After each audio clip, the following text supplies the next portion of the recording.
உங்களுக்கு மியூசிக் என்ன சம்மந்தம்?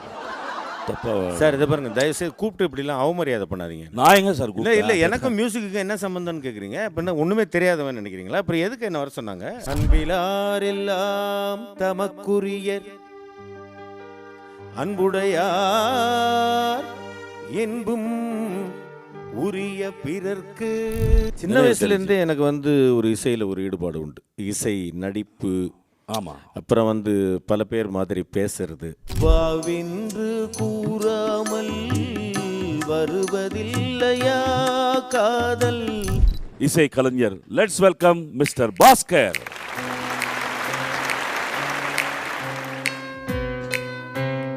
வணக்கம் சார். வாங்க சார். ஹலோ, வாங்க உட்காருங்க சார். எஸ், சும்மா உட்காருவா? சரி, ரிலாக்ஸ் பண்ணுறீங்களா? ஓகே, உட்காருங்க. என்ன சார் நீங்கள்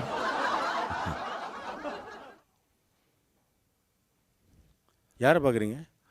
வெல்கம். நீங்கள் வேறு, நான் மியூசிஷியன் பாஸ்கர் என்றவர்களுக்காக பார்த்துட்ருக்கேன். நீங்கள் வந்துட்டீங்க தெரியல. இல்லை இவர் மிஸ்டர் அரவிந்த் ஃபோன் பண்ணி மனோ சார் உங்களை மனதோட மனோ ப்ரோக்ராமில் கலந்துக்கிறதுக்காக வர சொன்னார், வாங்க அப்படின்னாரு. நான் MS பாஸ்கர், தெரியும் இல்லையா? தெரியும், உங்களுக்கு தெரியும். ஆனால் எதுக்கு உங்களுக்கு மியூசிக் என்ன சம்மந்தம்? தப்பா சார் இதை பாருங்க, தயவுசெய்து கூப்பிட்டு இப்படிலாம் அவமரியாதை பண்ணாதீங்க. நான் எங்க சார்? இல்லை இல்லை, எனக்கும் மியூசிக்கு என்ன சம்மந்தம்னு கேட்குறீங்க. அப்படின்னா ஒன்றுமே தெரியாதவன் நினைக்கிறீங்களா? அப்புறம் எதுக்கு என்ன வர சொன்னாங்க? சரி, அதெல்லாம் பேசுறதுக்கு இது மேடை கிடையாதுல. இப்போ ஷார்ட் போயிட்டுருக்கு. ஷார்ட் போனால் என்ன, லாங் போனால் எனக்கு என்ன சார் வந்தது? அதை பற்றி எனக்கு பிரச்சனை இல்லை சார். சரி சார், மிஸ்டர் அரவிந்த் என்ன வர சொன்னார் சார். நான் மியூசிஷியன், சித்தார் பிளேயர் பாஸ்கர் வர சொன்னேன். நீங்கள் ஆர்டிஸ்ட் பாஸ்கர். சரி, அது நீங்கள் ஒரு வேளை தப்பா அரவிந்தன் ஃபோன் பண்ணிருக்கீங்க. தப்பால் அப்போ என்ன, எங்களுக்கு எதுவுமே தெரியாதுன்றீங்களா? நான் முட்டாளானா? இல்லை, உங்களுக்கு எல்லாம் தெரிஞ்சிருக்கலாம். சங்கீதம் பற்றி உங்களுக்கு என்ன தெரியும் சார்? இங்கே மியூசிக் ஷோக்கு பேசுகிறீங்க. என்ன அநியாயமாக பேசுகிறீங்க சார்? சங்கீதத்தில் என்ன தெரியும்? போன்னு சொல்லுங்கள், நான் போக மாட்டேன், இங்கே உட்காந்துப்பேன். இல்லை சரி, போகாதன்னு சொல்லுங்க, அப்போ இங்கே தான் இருப்பேன், அது வேறு விஷயம். ஆனால் சங்கீதத்தை பற்றி எனக்கு எதுவுமே தெரியாதுன்னு சொல்லாதீங்க. ராகம், தாளம், வெரி குட், பல்லவி, ஃபென்டாஸ்டிக், இது மூணும் தெரியாது. அதுதான் சங்கீதம். அதுக்கு மேலே என்ன பேசுறது? அதை தவிர மீதி எல்லாம் தெரியும் சார். என்னது? பாட்டு நல்லா பாடுவேன். எங்கே, எந்த பாட்டு? பல இடத்துல பாடியிருக்கேன் சார். பல இடம்னா bus stand, railway station, bathroom. என்ன சிரிக்கிறீங்க? கூப்பிட்டு கும்பலாக அவமரியாதை பண்ணுறீங்களா என்ன சார்? இந்த பாருங்க சார், அப்படிலாம் கிடையாது சார். நான் காரில் உட்காந்து நான் தனியாக நானே டிரைவ் பண்ணிவிட்டு நானே பாடிட்டு போவோம். அதாவது செல்ஃப் டிரைவ். ஆமாம். டிரைவர் எங்கே இருப்பான்? இருக்க முடியுமா? ரொம்ப மேலே மேலே அவமரியாதை இல்லை சார். இல்லை, பாட்டு பாட தெரியாதுன்றீங்களா எனக்கு? இல்லை, நான் பாடிட்டேன்னா என்ன உட்கார வைக்கிறீங்களா இங்கே? ரவீந்தா, சரி வந்துட்டீங்க பாஸ்கர் சார், உட்காருங்க. இல்லை, நான் பாட்டு பாடிடுறேன், அதுக்கப்புறமே உட்காரேன். நான் சவாலை ஏற்றுக்கிறேன். சரி, உட்காந்து கூட பாடலாம். வேணாம் சார், நின்றுக்கிட்டே பாடுறேன் சார்.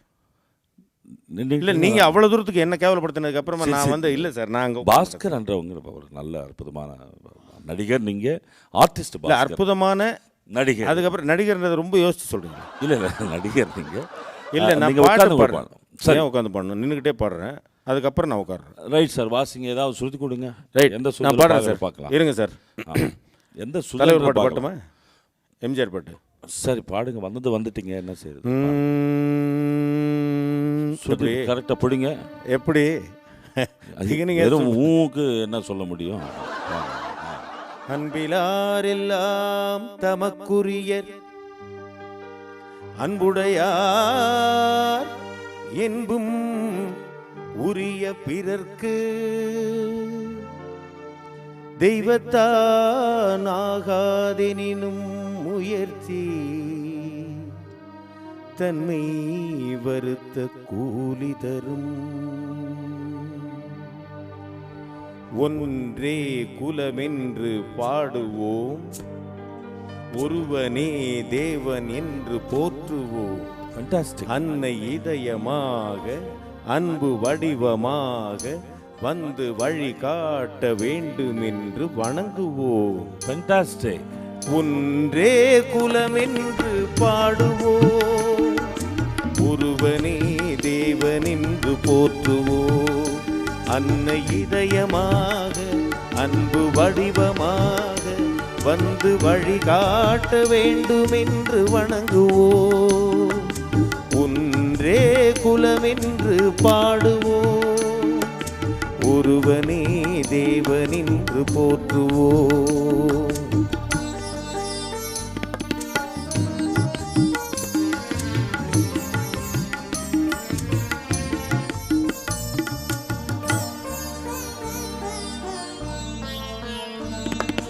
கடவுளிலே கருணை தன்னை காணலாம், அந்த கருணையிலே கடவுளையும் காணலாம்.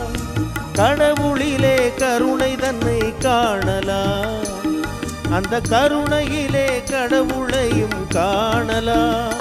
அன்பு மனசாட்சியே தேவன் அரசாட்சியா, அங்கு ஒருபோதும் குறையாது அவன் சாட்சியா.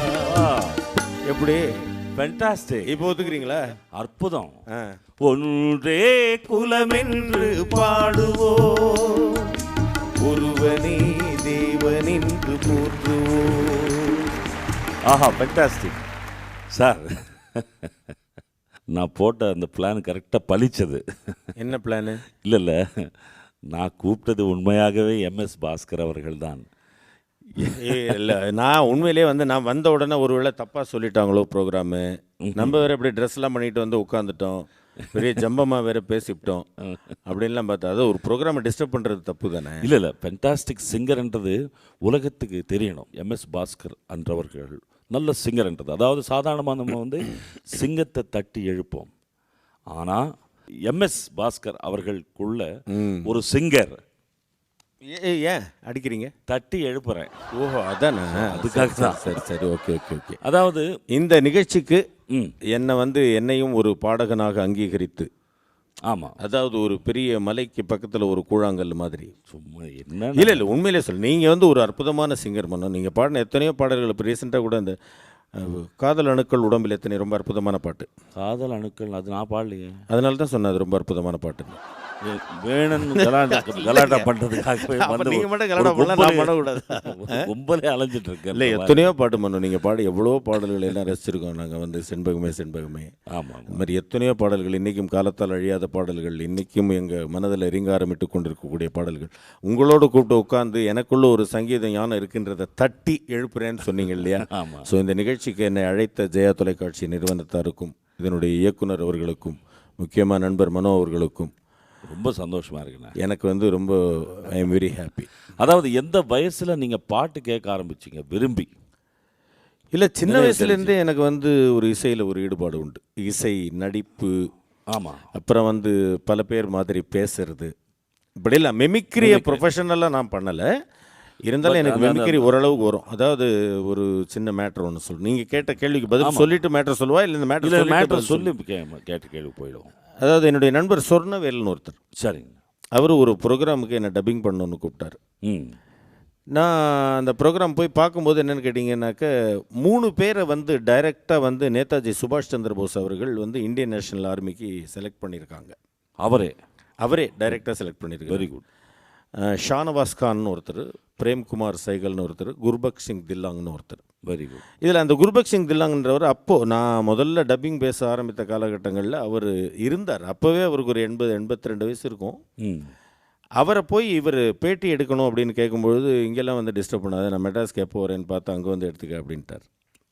அவர் மிலிட்ரி மேஜர் ஜென்ரலாக இருந்தவர். ரைட். அவரை போய் இவர் பேட்டி எடுத்துட்டார். இங்கே வரும்போது பேட்டி எடுத்துட்டார். பேட்டி எடுத்ததுக்கப்புறமா பார்த்தீங்கன்னாக்க இந்த ஜென்ரேட்டர் நாய்ஸ் எல்லாம் வந்துருச்சு. அடக்கடவுளை. இப்போ அதுக்கு அவரை டப்பிங்கு கூப்பிட முடியாது. அப்போது இவர் என்ன பண்ணார், சரி நீங்கள் பேச முடியுமா அப்படின்னாரு. நான் போட்டு பார்த்தேன். அதை போட்டு பார்த்தா அவர் வயசானவர், குரலில் ஒரு சின்ன நடுக்கம் இருக்குது. கண்டிப்பாக நார்த் இந்தியன் இங்கிலீஷ், ஆனால் பிரிட்டிஷ் எதிர்த்து போராடணுன்ற அந்த ப்ரௌட்னஸ் இருக்குது வாய்ஸில். இவ்வளோத்தையும் மிக்ஸ் பண்ணி பேசணும். அவர் பேசியிருக்கிறார், after the war British wanted to try INA people, the survivors who joined the Indian National Army from the Indian Army of the British அப்படின்லாம் பேசியிருக்கிறார். ஸோ நான் பேச ஆரம்பித்தோன்னே இவர் சொன்னவில் சொன்னார், கொஞ்சம் வாய்ஸ் கொஞ்சம் பார்த்துங்க அப்படின்னார். சரி ரைட்டு, நான் பேசினேன். நல்லா கவனிக்கணும். After the war British wanted to try INA people. The survivors who joined the Indian National Army from the Indian Army of the British. Well, Shanavas's brother was there, my brother was there on the British side. We have to meet death, sure death, if we caught by the British government.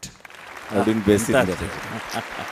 So அந்த மாதிரி வந்து எனக்கு சின்ன வயசுலேயே வந்து இந்த ஒருத்தரை பார்த்து அவங்கள மாதிரியே நடிக்கிறது, மிமிக்ரி பண்ணுறது, இதெல்லாம் வந்து எனக்கு ரொம்ப நடிகன் ஆகணும்னு சின்ன வயசுலேருந்தே வருது. அதே மாதிரி எங்கள் ஊர் பக்கத்தில் திருமைஞானம்னு ஒரு ஊர், அங்கேருந்து நாராயணசாமின்னு ஒரு ஐயா ஒருத்தர் வந்து எங்களுக்கு பாட்டெல்லாம் சொல்லி கொடுத்துருக்குறாரு. சின்ன வயசில் எனக்கு எங்கள் சிஸ்டர்ஸ்க்கு எல்லாருக்கும் சொல்லி கொடுத்துருக்குறாங்க. அந்த வயசில் எனக்கு என்னமோ சங்கீதம் சரியாக வரல போல் இருக்கு. சங்கீதமும் சரியாக வரல, படிப்பும் சரியாக வரல. அந்த நடிக்கணுன்ற எண்ணத்தில் இருந்தேன் இல்லையா. அதுக்கு அப்புறமா நான் வந்து அப்படியே கொஞ்சம் கொஞ்சமாக பாட்டுகளை பாட ஆரம்பித்து எனக்குள்ளே அப்படியே நானாக இப்போவும் காரில் போகும்போது நானாக பாடிக்கிட்டு போகிறது. இன்னும் சின்ன வயசில் இன்ஸ்பயர் பண்ண பாடல்கள் இருக்கும் கண்டிப்பாக, டெஃபினட்டாக.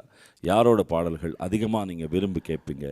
சின்ன வயசு இன்ஸ்பயர் பண்ண பாடல்கள் இருக்கும் கண்டிப்பாக, டெஃபினட்டாக. யாரோட பாடல்கள் அதிகமாக நீங்கள் விரும்பி கேட்பீங்க, பாடுவீங்க? நிறைய வந்து எம்ஜிஆர் ஐயாவோட பாடல்கள், சிவாஜி அப்பாவோட பாடல்கள். எந்தெந்த பாடல்கள் குறிப்பாக? டெஃபினட்டாக அது நிச்சயமாக எப்படி மறக்க முடியும்? அதெல்லாம் வந்து மறக்க முடியாது. அதாவது பாவாடை தாவணியில் பார்த்த உருவமா, அது எந்த வயசில் பாடிங்க?